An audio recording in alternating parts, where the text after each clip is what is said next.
And then there were 8. We are down to the Elite 8 of the NFL here. We have 4 teams left in the NFC, 4 left in the NFC. I am Gino Bacola alongside Erik from ETOF21 Sports here to get you all set for this weekend's 4 divisional round games. I was listening to someone, they really got to change the name of these rounds now that they've added, because it doesn't really make sense being the divisional round anymore because you have all these multiple wild cards. It sort of sounds weird. It should just be like the conference semifinal, right? Yeah, And then I mean, it's like, so dated. The way that it is just from years and years ago. But let's get some overall thoughts heading into this week, Erik. In this round, home teams 29-11 straight up last 10 years. So this is normally when the home teams feast. Let's go. Last week, 5 out of 6 games were decided by double digits. So we had some intriguing results, but not necessarily the best games. After the Texans game, there wasn't a lead change in any game. No game had a lead change. Every other game, whoever was in the lead early just coasted. 2 teams scored at least 45 points, which hasn't happened twice in a single playoff round since 2009. And of our quarterbacks left, there's 8 of them. All of them are under 30, which is nuts. And there's 7 first-round draft picks and Brock Purdy, Mr. Irrelevant. It just shows you how you have to build a roster. If you want to be around, you need one of these guys that's a good quarterback, right? Purdy, Love, Goff, Baker. Those are the 4 NFC quarterbacks. So one of those guys is going to the Super Bowl. Either Purdy, Love, Goff, or Baker. Which is right when you think about it. And then one more thing, and then I'll hand it off to you for a few notes. After week 13, Dolphins were 9-3. Eagles are 10-2. Cowboys are 9-3. All eliminated right now. None of those teams made it through one playoff game. And Tampa, at one point this year, was 4-7. The Bills were 6-6. The Packers were 3-6.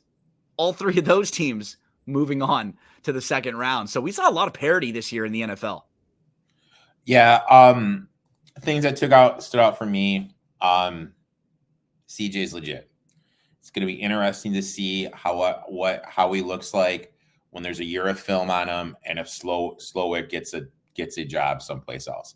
How he looks. We saw what happened in Philadelphia. To me, in Philadelphia, Shane Starkin, the coach of the Colts, he's the real deal. I mean, you look at Hurts. When he left, Hurts regressed.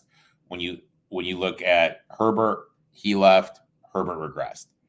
So in terms of like fantasy, this guy won 9 games with Minshew this year as a starter. In terms of like fantasy and maybe like some props, little intrigued by Anthony Richardson next year. Little bit intrigued with what I'm seeing there. Obviously, when he was a great fantasy quarterback for when he played, the concern with him will just always be injury, right? Can he stay on the field? But from a value standpoint, when he's out there, he was already way ahead of schedule where I thought he was going to be in just his first few games that he played this year. Yeah, I mean, he looked good, but get that other year, it's going to be a solid next year. I think him in terms of fantasy, something I'm really intrigued in. Obviously, Kelsey retiring, Eagles, they're going to have to make some changes. They definitely, I don't know what happened, but there's definitely some sort of locker room tiff because that team, in my eyes, quit in that second half as soon as stuff got rough. Need to revamp the secondary. In my eyes, just when you talk it out loud, if you're going to make a coaching change, in my eyes, it's Belichick or nothing, because Belichick is known for what? DBs and linebackers, and that's where the 49ers the Eagles' weakness is. Middle of the D. If you're going to make a change, that's where it needs to be. And that seems like the kind of team for him to where they're a lot of veterans to where you need to shore up the locker room more than a project, right? He's not going to start over at his age right now, go draft a young quarterback with a bunch of young guys on a really, really bad team. He wants a team that's not too far away, and he can be the guy that pushes them over the hump. He wants to break Shula's record. Let's not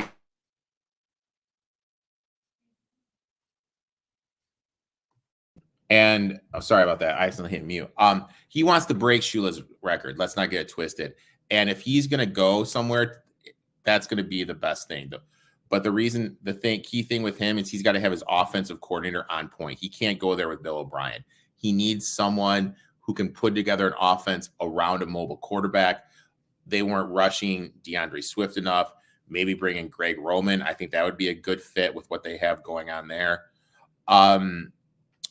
Cowboys.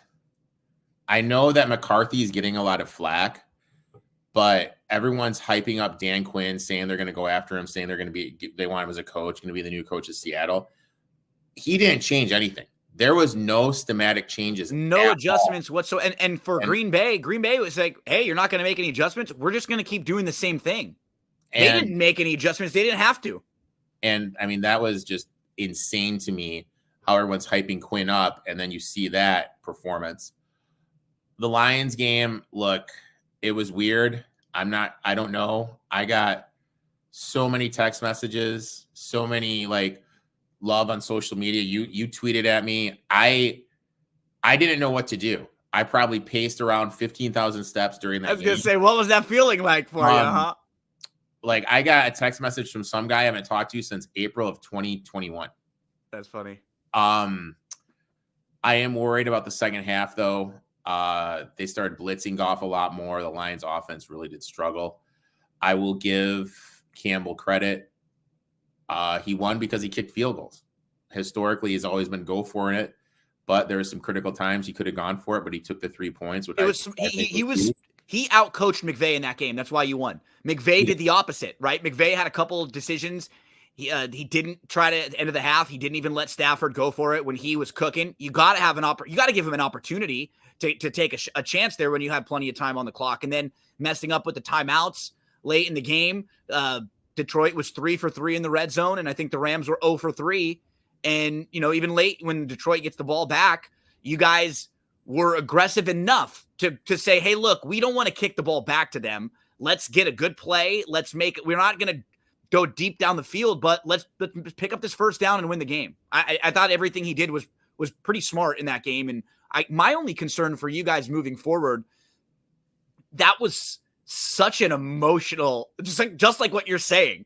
That was 30 years of emotion. And then you throw the Stafford stuff into it. And the fact that it was such a tight game, can you get up again the next week? Now, since it's the playoffs, I think you will. But that's one thing that worries me a little bit. Do you maybe start the game a little flat or come out just a little, because there was so much that poured into that game last week? But, I mean, the one thing is this.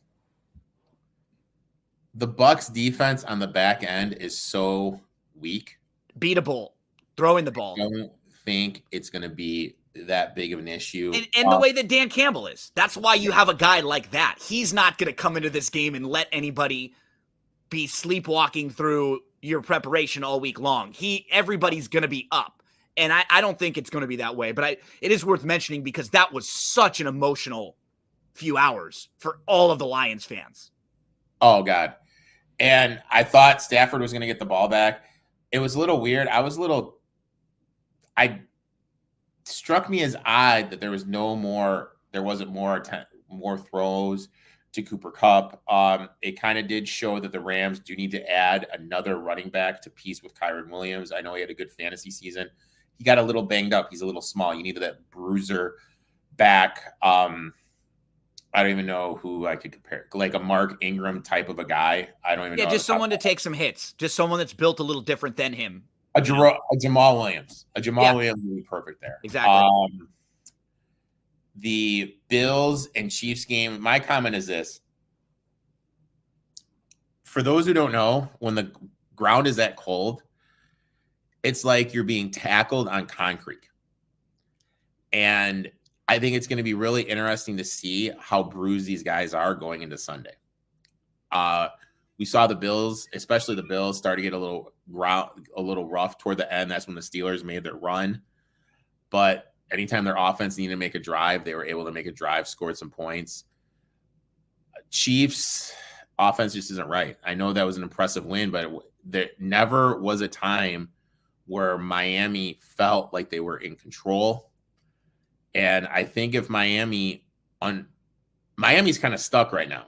They got Tua one more year, $23 million cap hit. You're kind of going to have to sign him for $40 million a year. What else are you going to do? Because I know lose Armstead, lose Phillips, probably lose Jalen Waddle. And now if they underachieve, there's probably going to be a serious discussion. Is Mike McDaniel, is he just an offensive coordinator? The thing that stood out to me is they just don't have any toughness. That team is I don't mean this as disrespect. Every team that has won a title has had a couple guys that were tough and were leaders and that would push people to get to that other level. I don't see McDaniel being that guy. I don't see Tua being that guy. I don't see Tyreek Hill being that guy. And Tyreek Hill's been banged up and he's getting 30, and that's when wide receivers tend to drop. I don't know. I think the Dolphins could be a team that regresses a little bit next year. Chiefs and Bills going to be an entertaining matchup. Is that it? Did I miss anybody? No, I think we got a little recap, and we'll hit on most of these teams while we're previewing these other games as well as we get set for Saturday. First of two Saturday games, we have the Texans at the Ravens. These two teams actually played opening week of the season, but keep in mind, that's Stroud, rookie quarterback, making his first start. So tough to really take a lot out of that game.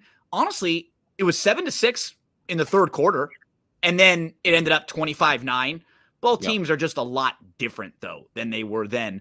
How about the Texans, the fourth team in history to win a playoff game with a rookie head coach and a rookie starting quarterback? We told you last week they were the first team ever to win a division with a rookie head coach and a rookie starting quarterback. They played 10 games this year against teams that finished with the winning record, and the Texans went 7-3 in those games. Stroud averaged over 300 yards passing, 21 touchdowns, 2 interceptions in those 10 games against the better opponents. So he has stepped up in the biggest games. The Texans have never made it to a conference championship. They've never won a road playoff game. But we got to give Stroud some love, man. You mentioned he's the guy. Over his last 4 games, 3rd overall in QBR, only behind Lamar Jackson and Jordan Love. He had the most EPA per dropback by a rookie quarterback in a playoff game in the next-gen stats era. He was 7 of 8 under pressure for 118 yards and no sacks. He was the youngest quarterback to win a playoff game. He's just 22 years old. And the highest drafted rookie quarterback ever to win a playoff game immediately after they were drafted. Since returning from concussions, his last 3 games, 76% completion percentage, 6 touchdowns, no interceptions, and a passer rating of 130.3, 9.5 yards per attempt. So basically a first down every time he throws the ball. And those are in games that he had to win. All the last 3 games. Just incredible what this guy's doing. And shout out to Collins. The 6 games that he has played with Stroud without Tank Dell, 6 catches, 91 yards, 9 catches, 195 yards, 7 for 80, 9 for 119, 7 for 104, and 4 for 80. He has at least 80 yards in all 6 games that he's played with Stroud without Tank Dell. So he just gets all the focus there. And you mentioned Bobby Slowick, man. This guy's 36 years old. He's getting a lot of buzz. He helped eliminate the pass rush. That was something in watching that if you back the Texans this week, or if you do like them, you would probably be a little bit pleased with how you saw Slowick using double teams, running screens, reverses, naked bootlegs, shovel passes, stuff to distract Garrett. They had 4 different pass catchers with a reception that was 25 yards or more. And the 45 points was the most they've scored in any game since 2014. Their largest margin of victory in a playoff game. Singletary, 3rd most rushing yards in the league since week 9. And they just got contributions from all of their young studs. Anderson had 7 pressures and a sack. The secondary smothered Cooper and the receivers. Stingley Jr. lined up from Cooper 35 out of 42 routes. He allowed 1 reception. And he just dominated Cooper after Cooper dominated them just a few weeks ago. Here's a list of the players and picks acquired for Deshaun Watson. Will Anderson, who's a tight end. Tank Dell, a wide receiver. Kenyon Green, a guard. Hayes, a linebacker, Pierce, a running back, John Mechie Jr., wide receiver, Booker, a D-end, Hill, a safety, Hutchinson, a wide receiver, and this year they have a first and a third-round pick still, all for Watson, who wasn't even average. Amazing. In terms of this game, looking at everything, I ended up on the Texans here. I got them at plus 9.5. I'm probably going to sprinkle a little bit on that money line. Home favorites in the divisional round against the number are 42.1%. Home teams in the divisional round that lost the final week of the season, 16.7%. Home teams in the divisional round that are home favorites that was just divisional round home teams that lost the last week of the season, 16.7. Home teams in the division round that are home favorites losing their last game, 11.8% ATS. Home teams in the divisional round laying 7 or more points, 35.3% ATS. Home teams laying 10 or more. Obviously, I was hoping it was going to get to 10. I don't think it's going to get to 10. 33%. Jackson laying 3.5 or more, 41%. Laying 7.5 or more, 42%. 1 seeds in the divisional round, 38%. So we have all these trends that say to back the Texans. Stroud, 6-2 in the playoffs. He became the first quarterback ever who's a rookie to beat the number 1 defense in the playoffs. Ravens, look, the key with the Ravens, I know everyone's trying to make Lamar a thing, like he can run, like he's a improved passer. I don't see it with him. I still see him struggle to throw the outside, struggle to throw it deep. If you can stop the Ravens rushing attack, which I think Houston's going to be able to do because they're number 2 DVOA, you force Jackson to make some throws, and he has shown that he can't make those throws to the outside. Also, we don't really know the status of Andrews.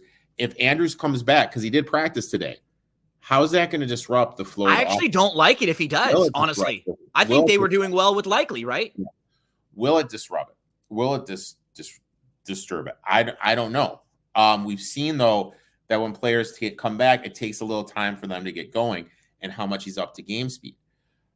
This is Stroud's production against teams top 10 DVOA throwing the ball.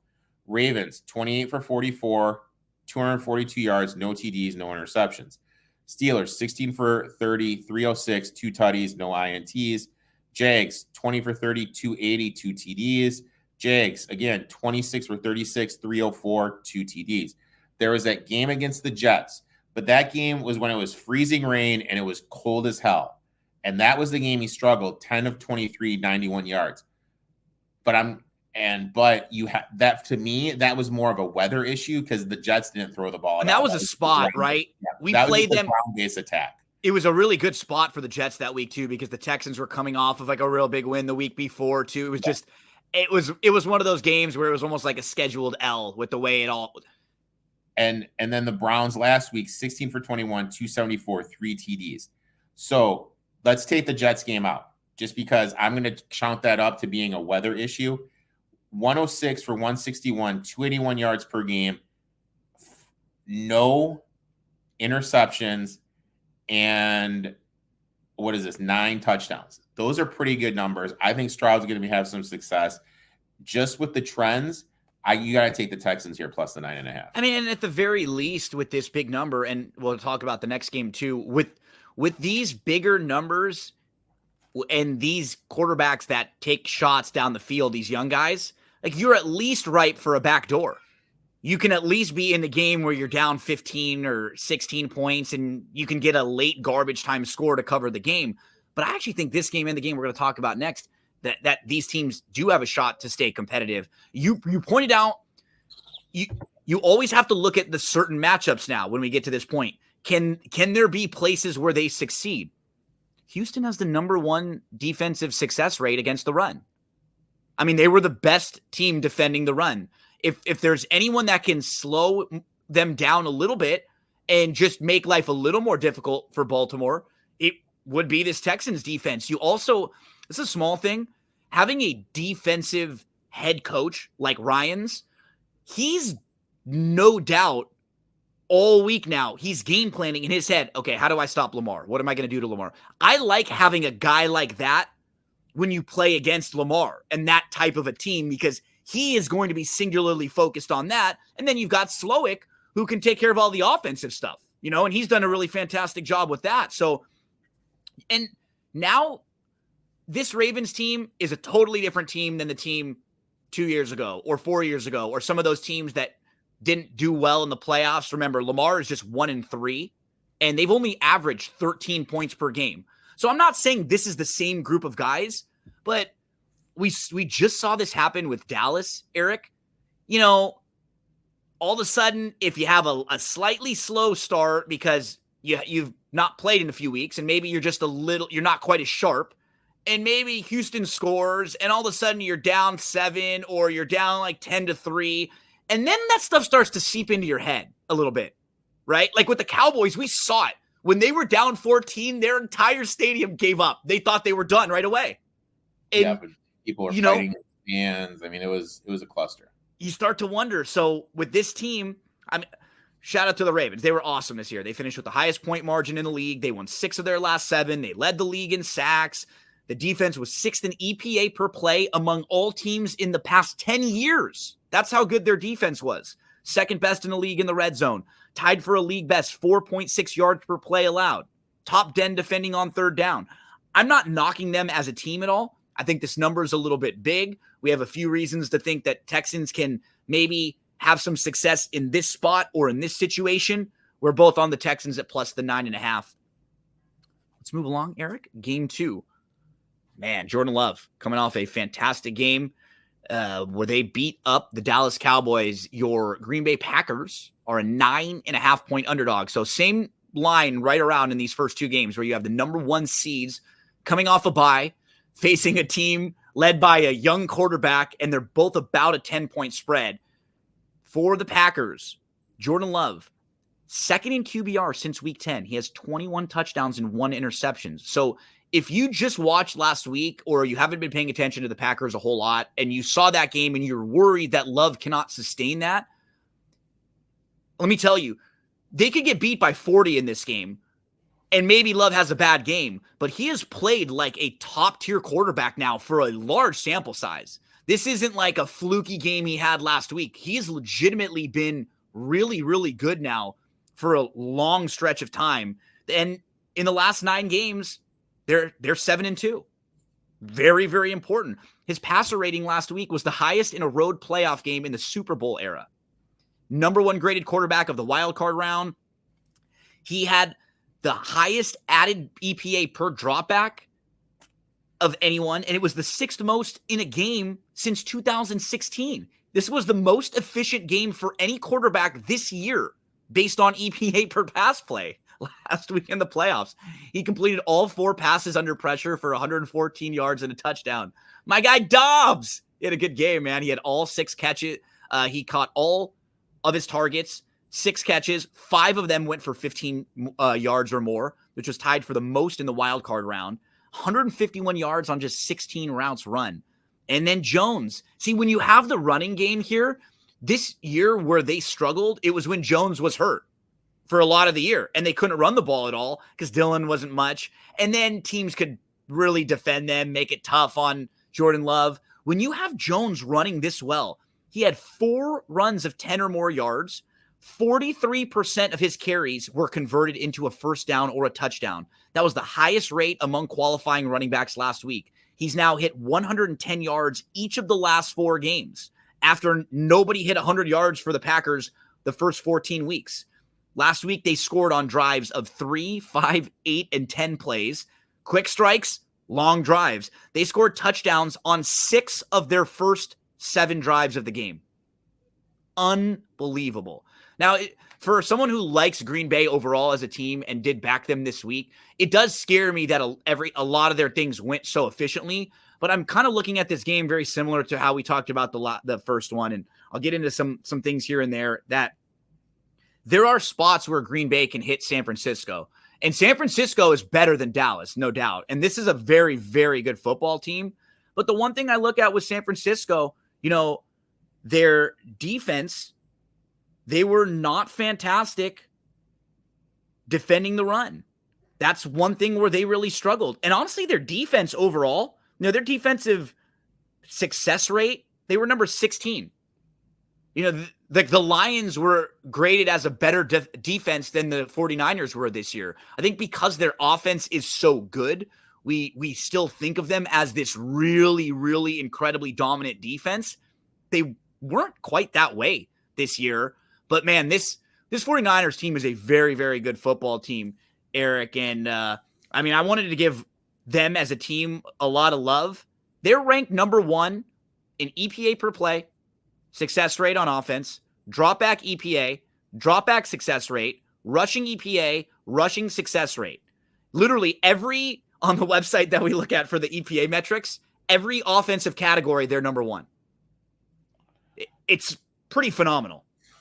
That's pretty impressive. Because normally you don't see it with running and passing, right? You'll have the teams that are really good passing and then a few other teams that are really good running.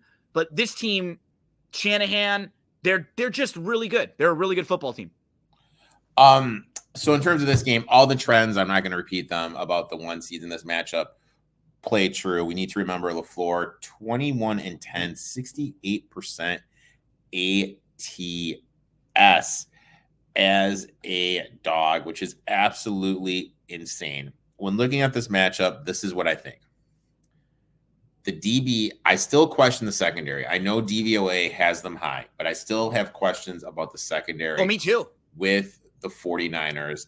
And one thing that I think gets lost in the shuffle is how good this Packers coaching staff is. I made this comment a couple weeks ago. It was after that game against the Chiefs, where I mentioned how Love is starting to throw more balls off his back foot and how he's going to get caught. And then I was talking to one of my friends who is a scout, and the thing he said to me was he thinks that is a coaching thing from the Packers because Love was so quick to throw the ball and throwing it too fast and getting it out of his pocket out of his hand too fast. It's almost like you're in your baseball players sitting on their back foot when they swing, right? Like taping your back foot down, to make sure you don't lift it. Yeah. So and looking at it, that's all he throws now. Everything's off his back foot. So I really think LaFleur and that coaching staff, I hate to use the term got in the lab and kind of changed everything with Love, and it's been working out. Because you wouldn't want to go teach that, Erik, to kids to throw that way. But for them, they've got a guy and they're able to mold what work. They see him in practice. They've seen him for years now, right? This isn't even his first year. They've seen what this guy does day in, day out for years. Yeah. And they've tweaked a few things because you are right. He was still up and down through like the first 10 weeks of the year. He'd have these good games and bad games, or a good quarter and then a bad quarter.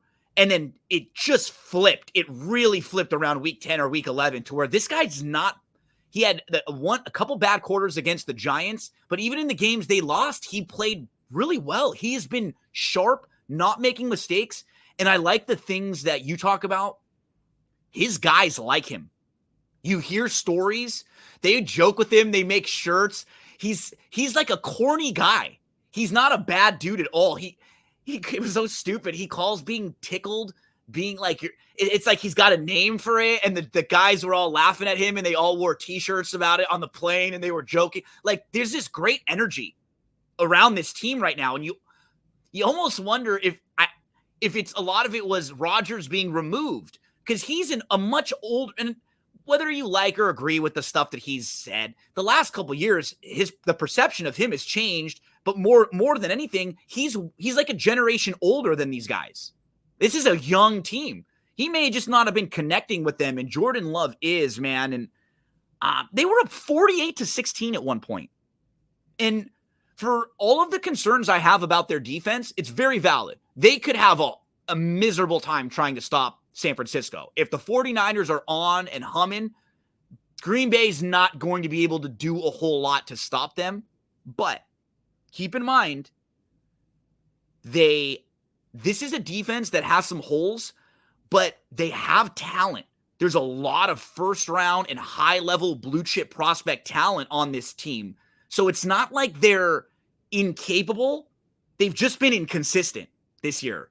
There were games where they weren't in it. Maybe they were missing a few pieces. They didn't tackle well. But we saw last week when these guys come to play, they're still top tier talent. Savage and Jair Alexander and guys that can make plays on this defense. They held Parsons to 1 pressure on 19 pass rushes, his lowest in any game in his career. And the Cowboys led the NFL in pressure percentage during the season, pressuring opponent quarterbacks on 44% of pass rushes.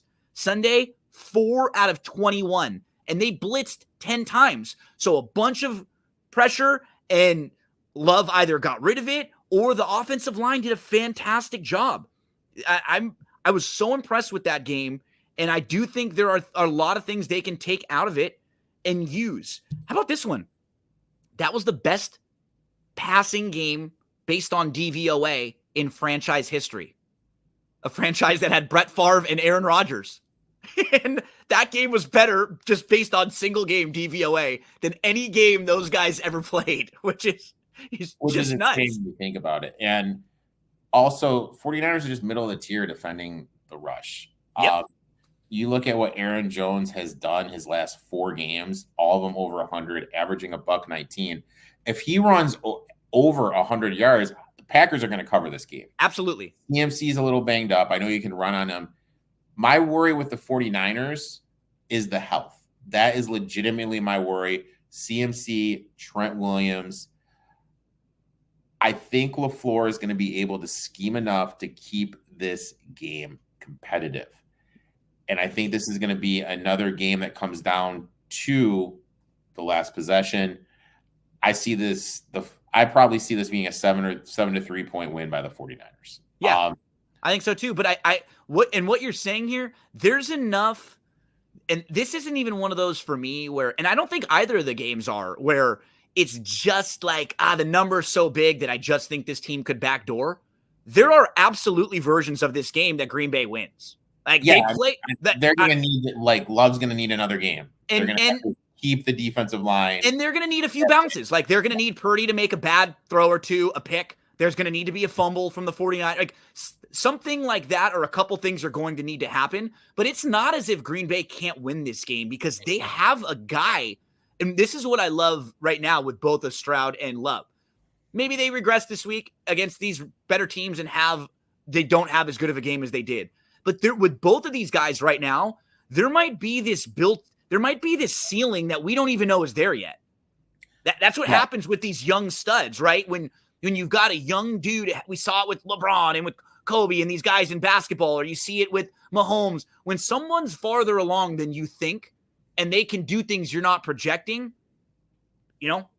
these are two teams that are ripe to take a massive leap forward in everyone's perception this weekend. And then also San Francisco has lofty aspirations. If they get up, I think we're going to see limited CMC, limited Debo. You know what I mean? I think absolutely is going to be very conscientious about resting these guys and keeping these guys fresh. I think San Francisco wins. I'm hoping we can get a 10. I'm holding off right now, hoping it goes back up to 10, but I'm fine playing the 9.5. I will say this. If you think that the Packers are going to win, you have to play a future on them. You can get them over 10 to 1 to come out of the NFC. So if you think the Packers are going to win, it's worth playing a future on them to come out of the NFC. But I like the 49ers here to win a close game. I'll take the Packers here plus the points, waiting for a 10, but fine playing the 9.5. Both the Packers and the Texans remind me of horses that I bet on in horse racing, like the types of horses that I play, because they have the ability to run as good of a race as anyone.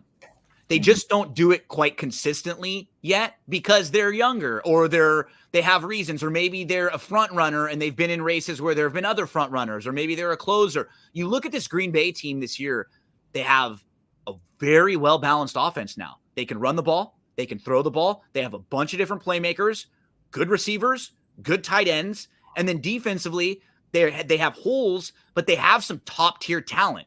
So they're like the template for them to have these really good games. And while maybe they can't do this week and then 2 more weeks in a row, they still are a team that I always would like to play as a big dog like this, because there's a real ceiling that's there. A couple just positives about the 49ers before we move along. Shanahan 6-3 in 7 years in the playoffs with San Francisco. They've won 5 straight home playoff games. They only had 2 losses to NFC teams this year. No NFL team had more running plays of 10 or more yards than the 74 they had. So that's the real key. Can Green Bay stop stop the run a little bit, just to get them off the field and not have the 49ers being able to do whatever they want and dictate that? They were 3rd in the league in rushing yards, 4th in passing yards. So that's that balance that you get there. And the Packers actually have PFF's lowest coverage grade on targets to opposing tight ends. They also rank bottom 10 in EPA per dropback on targets to tight ends. This could be a big Kittle game, someone that I'm going to use in some of my parlay play and DFS lineups this weekend, because I think he could be someone, that feasts in this game. Purdy, number 1 in QBR, and he set a franchise record for passing yards in a season for the 49ers. Unbelievable. 1st in yards per attempt, per dropback, yards per completion, EPA added per dropback. Great year for this guy. Really great year for Shanahan, too, getting a guy like Brock Purdy, who read a really great article about him. Eric, I know you followed him a lot in college, where in his first couple years, it looked like after his sophomore year, he was going to be a really good player and a really good prospect, and just they didn't quite progress. And hearing him, he kind of reflected on why he thought, what happened, what he could have done better, trying to do too much, this and that. And I love reading that kind of stuff. And sometimes we forget, we look at these players on the paper like they're just a robot, right? And we forget the human side of it and how they can change and they can improve or regress, or there can be reasons why in their personal life. So really fascinating stuff there, because man, a couple years ago, who the hell ever would have said Brock Purdy is going to be leading the league in all of these quarterback stats? Yeah, it's absolutely crazy when you think about it. Okay, Eric, 2 more games to talk about. Let's move to Sunday. We will go to your Lions. How about this? Your Lions are hosting a second home playoff game, and they are a 6.5-point favorite to get to the conference championship. Wow. Amazing. Ben Flores, who works for VIN, tweeted out, the Lions are plus 750 to win the Super Bowl. Wow. This is the lowest odds that they've ever been. I hope some of you guys listened last week and jumped on the 18-1 that Gino and I gave out. Because could you imagine? Look at how it shakes out this week. Like, what if Green Bay goes in and upsets them, the 49ers? Or and even if they don't, if the Lions were to win, you go play a 49ers team that's good, but it's not like a crazy bad weather game. You don't have to worry about anything like that. You are a well-built, well-balanced offense. You have a good offensive line, so you still feel like you should be able to move the ball a little bit against them. You got to feel pretty good about where you are if you took that big number last week. Yeah, so we're sitting in a good position. In terms of this game, I look at it like this. Both teams are bad on the back four. Both teams are in the top 5 in terms of production allowed to opposing wide receivers. And it's over the key number of 48. My thought process is I'm going to wait to see if I can get a 48. Or if this game starts off a little slow, maybe look to get a live number over. But I think this game has the potential to shoot out. We need to remember Bucs have one of the worst rushing attacks in the league, and the Lions are really good against the run, but struggle against the pass. So that's another thing why it could go to this over. Last week against the Eagles, Vita Vea, who's been a stud in his career against the run, stuffing the run, had a resurgence. We haven't seen this from him in a couple years. He was a stud up front. He stopped the tush push. Yeah. So we haven't seen this for a while. So are we going to see that where he stops the Lions rushing attack? Because at the end of the day, the Lions are all going to be a rushing based attack. What's the status with Mayfield? Eagles really didn't do a good job getting home, making them run, having them put pressure on this ankle. Not at all. Is Hutchinson going to be able to get home, make him a little bit uncomfortable? How Three is he straight games with multiple sacks now, right? He kind of had a little bit of a lull towards the middle to the start of the second half of the year, and now he's fired back up the last few weeks. Yeah, so how is that going to look? Honestly, which DB do you trust? No, which cornerback do you trust? Excuse me. Do you trust Goff or do you trust Mayfield? You got two former number one overall quarterback picks now playing for a different team because their first teams gave up on them. How about this Baker, his fourth team for Baker Mayfield so far?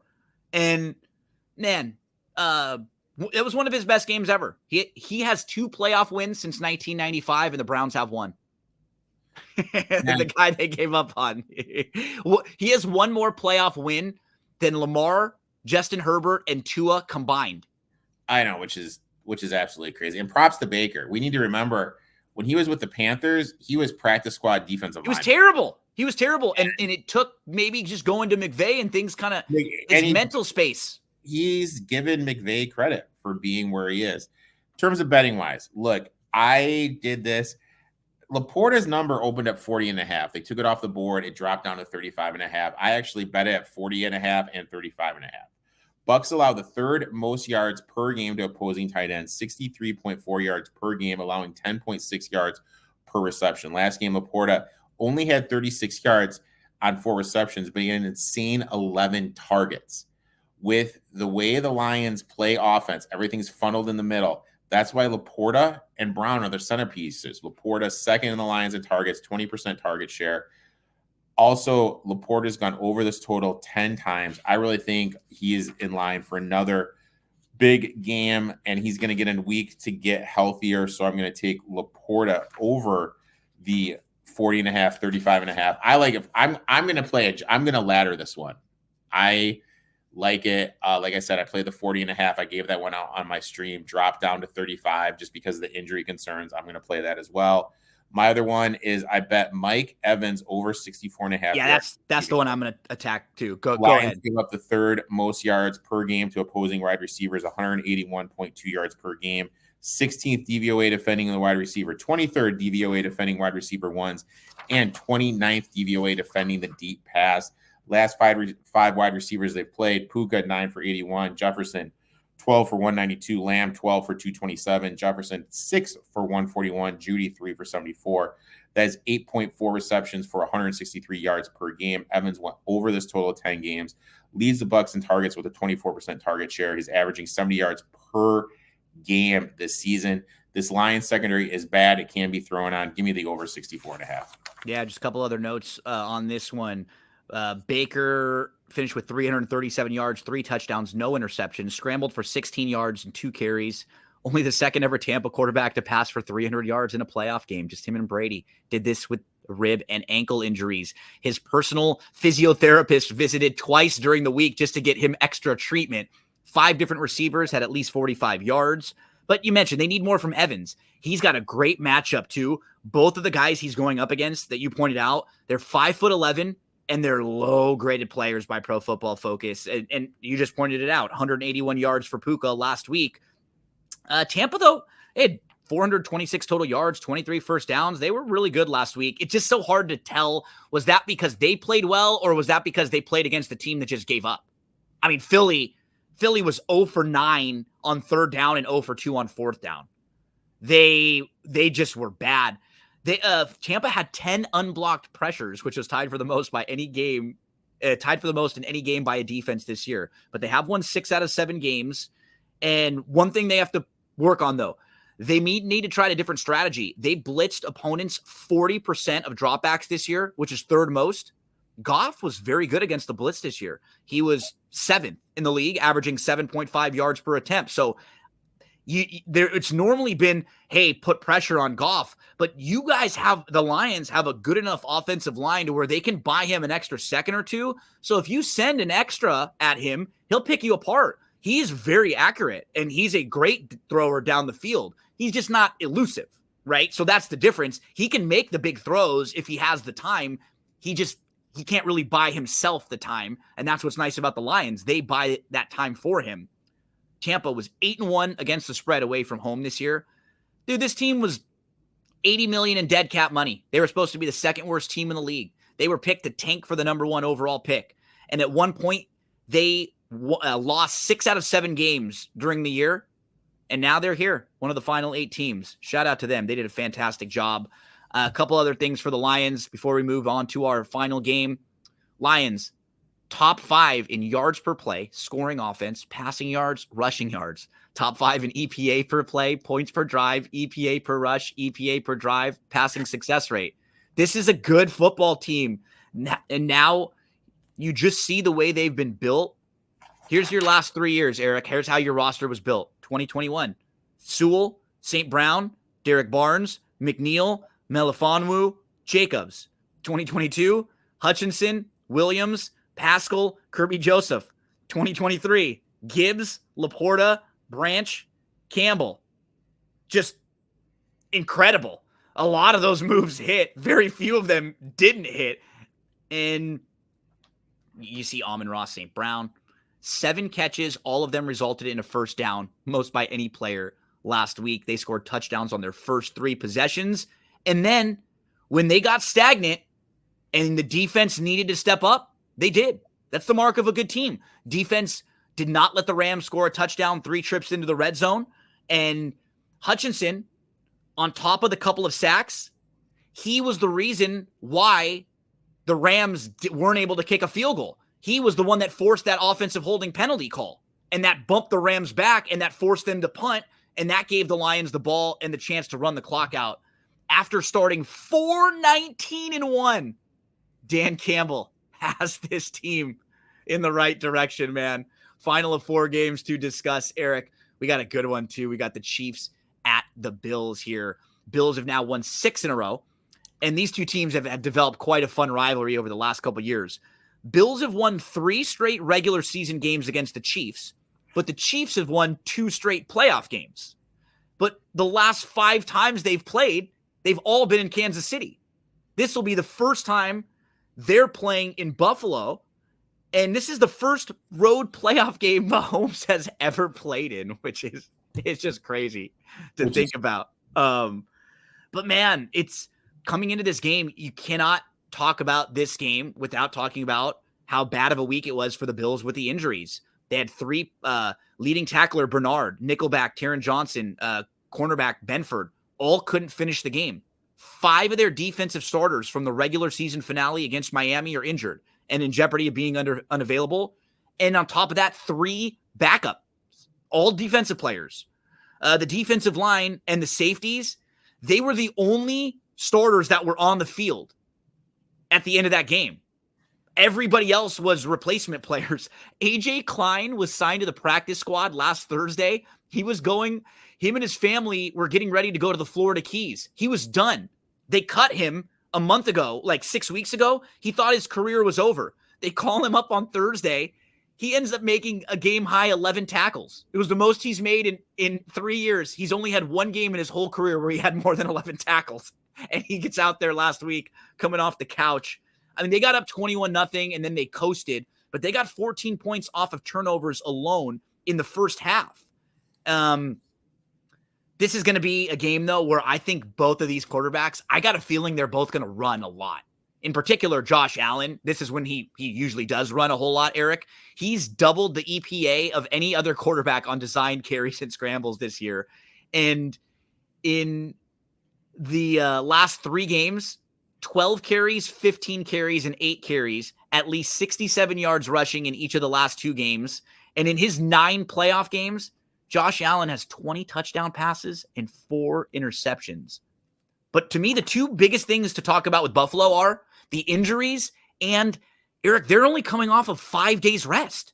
2 full days less of rest than the Chiefs because this game got moved from Saturday last week to Monday. We've never seen a team in the playoffs have to deal with 2 days less rest like this.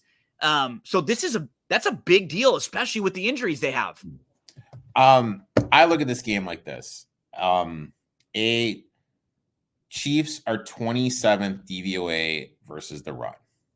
And ever since Brady has taken over, the offense seems to center around the running game, namely Cook. We've seen his carries go from 12 to 17. The $1 million question is, can the Chiefs stop the run? Allen at home as a favorite in the playoffs or during the regular season, 65% ATS. Another thing to keep up with. I know Mahomes, Kelsey, Andy Reid, looking at this year, 12-2 when they hold an opponent under 20. 0-4 when a team scores over 20. Is this Chiefs defense, which struggles to stop the run, going to be able to generate enough stops? What's going on with Douglas? Is Douglas going to be able to play? Douglas playing is going to be huge because he can shadow Rice, and then you can focus your attention to Kelsey. Kelsey, 6 for 83 last time against the Bills. The last 4 games against the Bills, 6 receptions, 78.25 yards. We've seen him have success against this McDermott defense. So I really think having Douglas there so he can shadow Rice and then rolling double bracket coverage to Kelsey is going to be their path. Bills can be run on, but this offense with Nagy is just awful compared to what it's been with Bieniemy. And I don't think they're going to run the offense through Pacheco. In my eyes, if the Chiefs have any title aspirations, this has to be a Pacheco offense so that way it controls the clock, limits their defense on the field, and Mahomes it's just not clicking right now. There's no creativity in the red zone. We're seeing like in the past where they used to get in the red zone and score 6s, now they're scoring 3s. That right there, as someone, because it sounds, and just talking about it, sounds like you like Buffalo, and I bet Buffalo -2.5. And I bet now at 3 I'm on Kansas City, but I wouldn't play it at less than 3. At the field goal, I would play Kansas City. But what you just hit on right there is the real key. They have really struggled the last, really, really struggled in the red zone. And even when they're moving the ball right now, they have just not been punching it into the red zone. And that happened again last week. The drops were plaguing them. Kelsey had 2 more drops. Got to clean that up against better teams. The template for them in this game is, okay, now Rice looks like their other guy. We have Rice, we have Kelsey, we have Pacheco, we have Mahomes. Those are our guys. Those are the guys we lean on. We try not to get too many other guys involved. And that's how we hope. For me, if it were them, like if it were me and I were Mahomes in this situation, I would look at this team now and think, I'm not going to be a running quarterback. I think Mahomes is going to run a lot in this game. And I think for them, in the next couple weeks, that could be something that is like an untapped resource. Just letting him run. You don't want to let him run throughout the regular year all the time. You don't want him to get hurt. But right now, if him running 8 times in this game and picking up 5 yards a carry, like a scramble every time he drops back and there's nobody open, boom, just roll out, pick up 5, pick up 6. I think that we're going to see that from him. Man, I'm excited for this game. It's just going to be a really, really good game. He's 38-11 on the road. That's the most wins by any quarterback in their first 50 road starts since 1950. This is his first road playoff game ever. I mean, it's nuts. It's nuts. The Bills were 11th worst allowing rushing yards to the quarterback this year. And I'm looking at the way where they're the most banged up, Erik, is the middle of the defense, right? So running, if he wants to run, those linebackers are going to be all out of place. Those guys with their assignments, there are going to be holes there for him. And his rushing prop right now, I think is 27 and a half. I locked that one in on the over. To me, what's so hard about this team, and it's the same I feel about Tampa, do I take a lot out of the game for the Chiefs last week? Because they did look a little bit better. Like you pointed out, they didn't get into the red zone. I mean, they didn't punch it in. They had 409 total yards, but just 2 of 6 in the red zone with 4 field goals. But was it more of Miami missing a bunch of their starters, depleted? And is that why Kansas City was able to look a little bit better? But they're going to catch another team here that's going to be depleted and coming off of 2 days short rest. So, man. But this is it. Literally, But Allen is way different.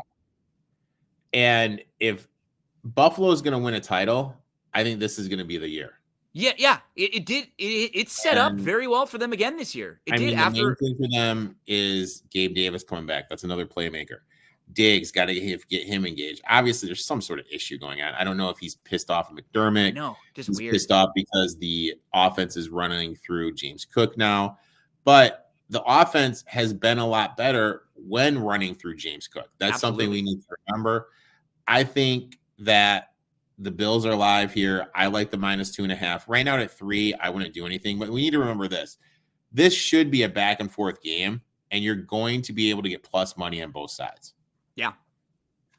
Fantastic game, man. This should be a blast. Any other things I want to mention? Yeah, they come off that 4th coldest game in NFL history. It was -4. Mahomes, he's 21-6 in his career when games are played in 40 degrees or colder, 10-1 in the playoffs. Awesome weekend of games coming up here. Erik, we are going to play the schedule by ear in the next few days as far as what we are going to have. We both have a couple things on our schedule, so we don't know. We may have another show later in the week previewing some of the Saturday and Sunday games. If we don't, good luck to everyone out there. And remember, if you're in the state of Iowa, sign up for a DRF Sportsbook account. Use the promo code FAST300. It'll give you a $300 match deposit bonus and a $50 credit for a free bet there. Hope all goes well on your end, buddy. And if we can make it work for Saturday, Sunday, we'll figure something out. If not, let's crush it this week with the 4 games. And man, it's amazing how quickly we get down in the playoffs here. We only have 8 left, and it feels like we have 4 really intriguing matchups. I hope you make some money, and I hope your Lions. I'm rooting for them, man. I really am. I would love to see them win this whole thing right now. So good luck. I would love it too, man. Good luck to you, and we'll talk soon, my friend. Folks, thanks so much for hanging out with us. Let's have a good weekend playing the NFL playoffs.